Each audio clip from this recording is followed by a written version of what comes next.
Hello, I'm Arcanum, and today I'm going to be showing you a brief overview of all the types of things that you can know about the hallucinations for unknown, starting with Part 1, Hallucination Placements and the Rules. Click to add subtitle. So, I'm sure many of you have been in this situation while playing Unknown. You down a survivor, you have a hallucination that is somewhat nearby the hook, and you think, you know what, I'm gonna hook right here because that way, if the survivors decide to heal, I can teleport back and interrupt them. So you go on and hook the survivor, and voila, your hallucination disappears. Well, a bit of the contrary of the value you wanted, but you have to live with it. On the other hand, you have a situation like this. You have a hallucination, let's say, kind of close to the basement, or perhaps you haven't seen this situation before, and you already have a survivor that you just hooked. So we have the Lara Croft right over here in the basement, and lo and behold, you have a hallucination that's what appears to be even closer from the previous slide, and it's not even gone. Well, maybe it has to do something with distance, right? Well, you would think so, but let's say you put the Hattie here. Well, it looks like the hallucination is still there. Let's go even a step closer to the closest hook that we can to the basement stairs. Well, the Lara died in the making of this video. Oops. But she still was able to provide us with information showing that this hallucination did not go away for an odd reason. There are two reasons as to why this happens. But first, we'll start off with basic understandings of the hallucination. You can only place a hallucination within 14 meters of another one. Here we used weave attunement, that is 12 meters, and we calculated the distance between this medkit and the bare minimum distance of weave attunement. So that's 12 meters. However, if I try to stand at 12 meters with my bar full to place a hallucination, nothing happens until I take about 2 steps backwards, or 2 survivor steps to say, then I am finally able to put down a hallucination. This principle also gets applied to hooks, and is what I will call the width rule. The width rule basically states that you are not able to place a hallucination within 14 meters of another one that is on the same elevation. I will say that again. You cannot place a hallucination within 14 meters of another one as long as it is on the same elevation.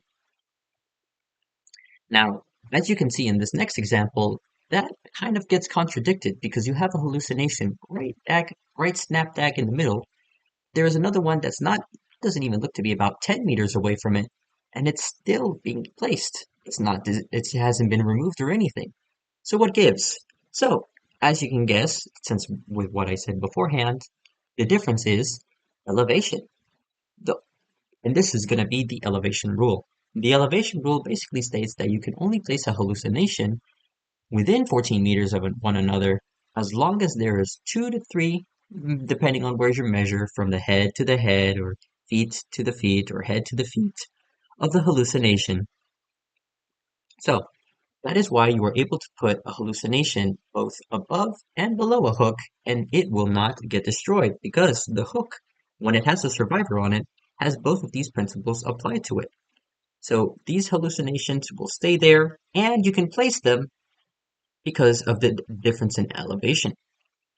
And that is why this Hattie does not disrupt anything to do with this hallucination. Because when the survivor is on a hook, it acts sort of as a honorary hallucination. I know I wouldn't want to be staring at this Hattie for hours, and it would drive me crazy. Probably why she's a hallucination representative. So, this hook does not have the rules of both the width and elevation rule apply to it. Only, that is, until, as we can see in the next example, something like this happens. We are carrying the Lara Croft on our shoulders right here, and we have a hallucination within 14 meters of it.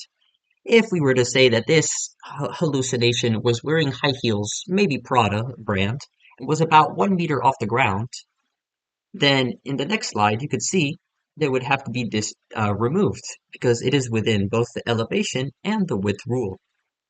To combine both of these principles and make it a little bit more easier, or perhaps confusing depending on how much of a visual learner you are, I'm going to show you the ellipse range.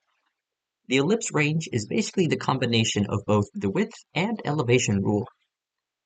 For starters, let's look at both the unknowns at the same elevation. You can see that they are both on the same elevation, and following the width rule, they are 14 meters of one another. You can also see that this other hallucination directly above, about 2 to 3 meters, above the other hallucination down here, is able to be placed because of the elevation rule. This basically shows that looking at from a perspective of 2 dimensions, I can't do 3D because that's not something that Google Slides allows me to do, but for sakes of simplicity, we're doing this in a 2D standpoint. So, looking at this from a 2D standpoint, if we're only looking at this hallucination right here in the intersection between the 14 and 3 meter range, we're going to pay attention to this green outline of the ellipse, which is why I call it the ellipse rule.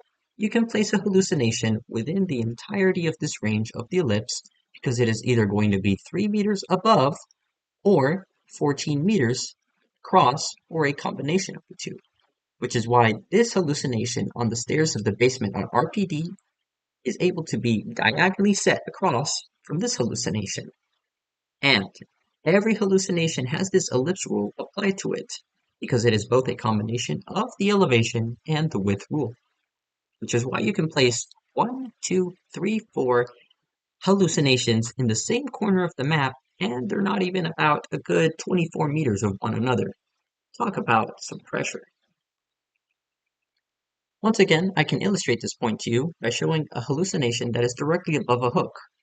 I have the AA's tree right here, and I'm going to hook them. And when I do hook them, since it also applies to the ellipse range, you can see that it does not get removed at all. This is why, in our first example, this hallucination does get removed because it is within the ellipse range and it gets removed. So even despite that it looks partially far away, this might be teetering on maybe, let's say, 13 meters away from the hook if we're being generous. Unluckily, that will get you removed. So try to keep your distances apart from each other. Next section, we're going to talk about the audio ranges. Sample text. So there are two distinct sounds that can be heard as a survivor when the unknown teleports. The first type of sound is heard when the unknown or the killer teleports towards a hallucination. For example, if we were to be far back here in this generator behind Shack, and we were to teleport to this hallucination right here, any survivor that is within 12 meters would hear this sharp sound or a scree sound, as I really don't know how else to describe it. So any survivor within 12 meters of any hallucination that you teleport to will always hear this sound. It is a very loud sound. There is also the soft sound. The soft sound is heard when you, as a survivor, hear the killer teleport away from you, either strongly, a strong soft sound, as I describe as a whoosh, so you hear the killer teleport away from you, and you are within 14 meters, you can hear it quite strongly. Actually, I mixed up these two. Sorry. The weak is going to be the weak is going to be the 14 meters, and the strong is going to be the 12 meters. So you're going to hear it loudly when you're closer, and you're going to hear it weakly when you are farther away. Sorry about that. Lastly, for audio purposes, line of sight does not impact audio of soft and sharp sounds. So you can be 12 or 14 meters or whatever you are away from any audio cue that would usually play, and no line of sight blockers such as walls, despite how many there are or how thick got 'em are.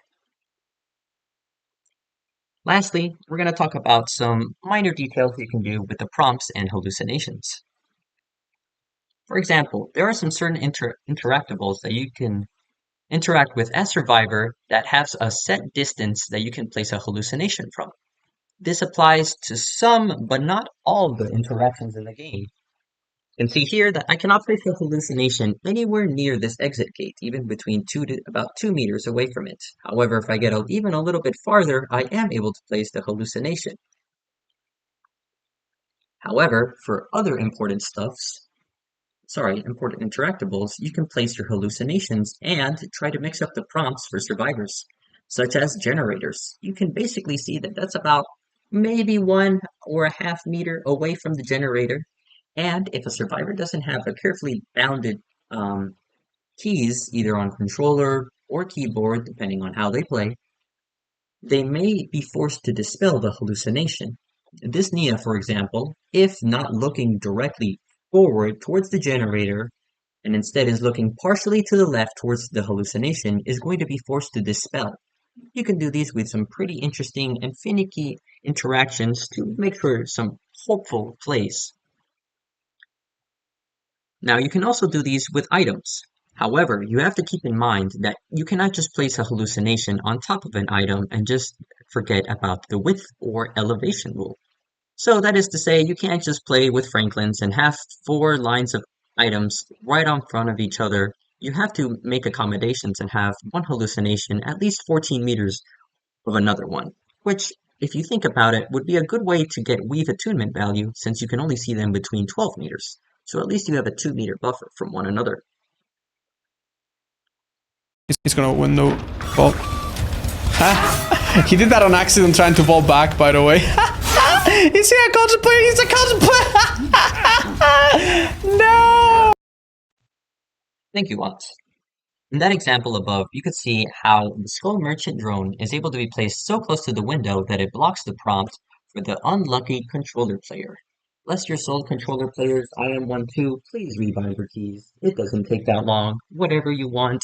Even look at the PC keys to help you find different controls. Something that'll help you change your keybinds for the love of God.